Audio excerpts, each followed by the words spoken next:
Assalamualaikum warahmatullahi wabarakatuh. Bagaimana kabar anak-anak teacher semuanya?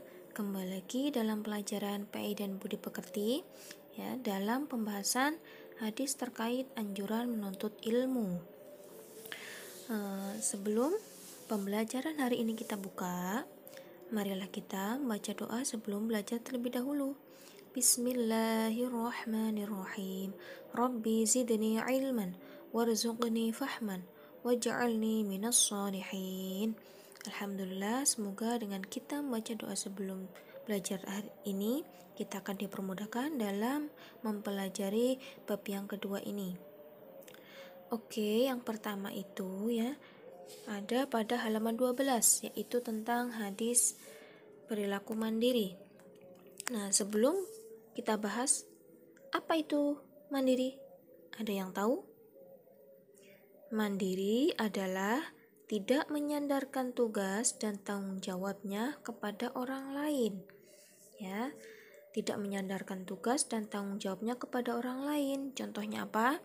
Kita sebagai pelajar pasti mempunyai tugas-tugas harian ya.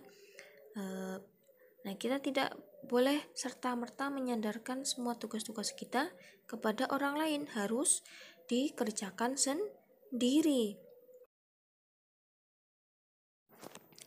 Kemudian mana hadisnya, teacher? Ani Zubairi bin al-Awwam radhiyallahu anhu qala Rasulullah sallallahu alaihi wasallam la ay ya'khudha ahadukum ahbalahu thumma ya'til jabala fayatiya bi khusmatin min hatabin ala dhahrihi fayabin'aha fayakuffallahu biha wajhah khairul lahu min ayyas alan nas a'tauhu aw mana'uhu radhiyallahu al-Bukhari. Nah, apa artinya teacher? Zubair bin Awam radhiyallahu anhu berkata, Rasulullah SAW bersabda, sesungguhnya jika seseorang dari kalian semua itu mengambil beberapa tali, lalu ia pergi ke gunung, kemudian ia datang kembali dengan membawa seikat kayu bakar di atas punggungnya, lalu menjualnya, kemudian dengan cara demikian itu Allah menahan wajahnya, yakni dicukupi kebutuhannya, maka hal semacam itu lebih baik baginya dari kepada orang lain, baik mereka memberinya atau menolaknya. Tuh, jadi berusaha terlebih dahulu ya. Ini Rasulullah SAW yang mengajarkan ya, lebih baik mencari kayu bakar di gunung ya, kemudian menjualnya. Nah, itu kita berusaha dulu ya, jangan sampai minta-minta kepada orang lain padahal kita masih mampu, maksudnya mampu untuk berusaha mencari atau mungkin belajar ya. Selagi itu semua masih kita bisa lakukan sendiri, kenapa kita harus meminta tolong kepada orang lain ya?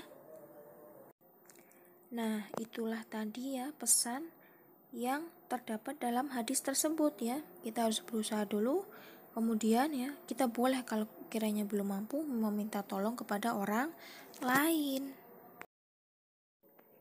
Selanjutnya ya, bagian B, hadis tentang perilaku percaya diri, ada pada halaman 13. Nah, sebelumnya apa itu mandiri? Percaya diri, ada yang tahu anak-anak teacher? Percaya diri adalah percaya kepada kemampuan diri sendiri dengan usaha yang gigih dan mengharapkan pertolongan dari Allah Subhanahu wa Ta'ala. Nah, di sini teacher Zakia punya contoh nih. Ada namanya itu Adi. Adi itu pengen mengikuti lomba puisi, tapi sebelumnya dia itu tidak pernah berlatih puisi. Nah, ketika kita maju ke depan, di depan banyak orang ya, Adi tiba-tiba minder, tidak percaya diri. Rasa percaya dirinya itu hilang. Karena apa? Dia tidak berlatih atau sebelumnya belum pernah berpuisi.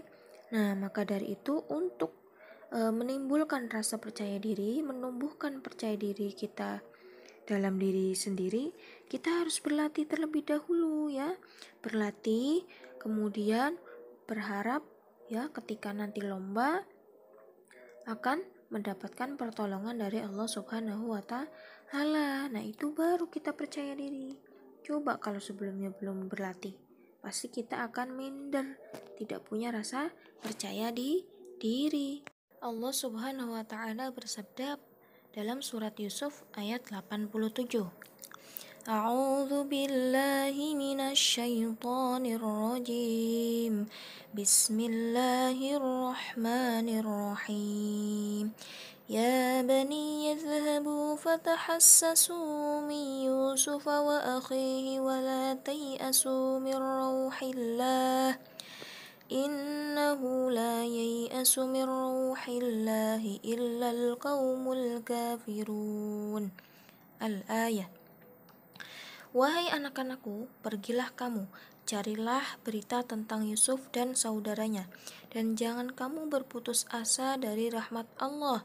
Sesungguhnya yang berputus asa dari rahmat Allah hanyalah orang-orang kafir. Tuh, orang yang berputus asa itu termasuk dalam golongan orang-orang kafir. Nah, ini cerita tentang Nabi Yusuf yang hilang ya. Nah, diabadikan dalam Al-Quran. Nah, bisa kita contoh ya, jangan berputus asa, terus berusaha dalam segala hal ya. Insya Allah Allah akan menolong kita dengan rahmat-rahmatnya. Kemudian Nabi SAW bersabda, An Abi Hurairah radhiyallahu anhu qala Rasulullah sallallahu alaihi wasallam, min husni islamil mar'i tarkuhu ma la ya'nihi, rawahu Tirmidzi. Abu Hurairah berkata, Rasulullah SAW bersabda, di antara tanda kebaikan Islam seseorang adalah meninggalkan perkara yang tidak bermanfaat. Tuh, kita tidak boleh melakukan hal-hal yang tidak bermanfaat, meniru hal-hal yang tidak bermanfaat.